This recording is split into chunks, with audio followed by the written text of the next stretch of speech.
যেমনটি জানাচ্ছিলেন, ঝিনাইদহ জেলার মহেশপুর উপজেলায় প্রচন্ড শীত, ঘন কুয়াশা, হিমেল বাতাসে স্থবির হয়ে পড়েছে জনজীবন। গত দুদিনে সূর্যের দেখা মেলেনি এলাকাতে। সবচেয়ে বেশি বিপাকে পড়েছে শ্রমজীবী মানুষগুলো, যারা দিন আনে দিন খায়। জন মজুর, ঠেলা গাড়িওয়ালা, রিক্সা চালক, মিশুক চালক, এই সমস্ত দরিদ্র মানুষগুলো রাস্তায়, আপনার এই প্রচন্ড ঠান্ডায় তারা রাস্তায় নামতে পারছে না।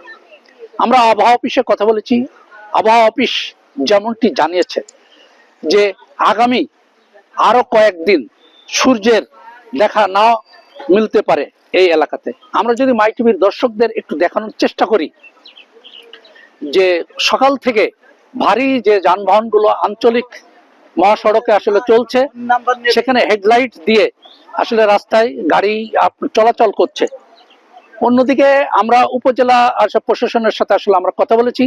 উপজেলা প্রশাসন যেমনটি আমাদের জানিয়েছে যে সরকারিভাবে যে কম্বল, সেই কম্বলটি আমরা 12টি ইউনিয়ন এবং পৌর এলাকাতে আসলে আমরা বন্টন করেছি। আমরা হাসপাতালে কথা বলেছি, হাসপাতাল সূত্র যেমনটি আমাদের জানিয়েছে যে এই প্রচন্ড আপনার হিমেল বাতাসে শিশুরা এবং বয়োবৃদ্ধরা আপনার হাসপাতালে আপনার ভর্তি হচ্ছে ঠান্ডা জনিত বিভিন্ন রোগের কারণে।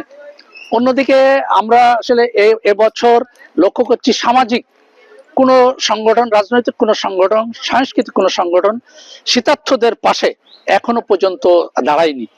এই ছিল মহেশপুর উপজেলার সর্বশেষ শীতের খবর।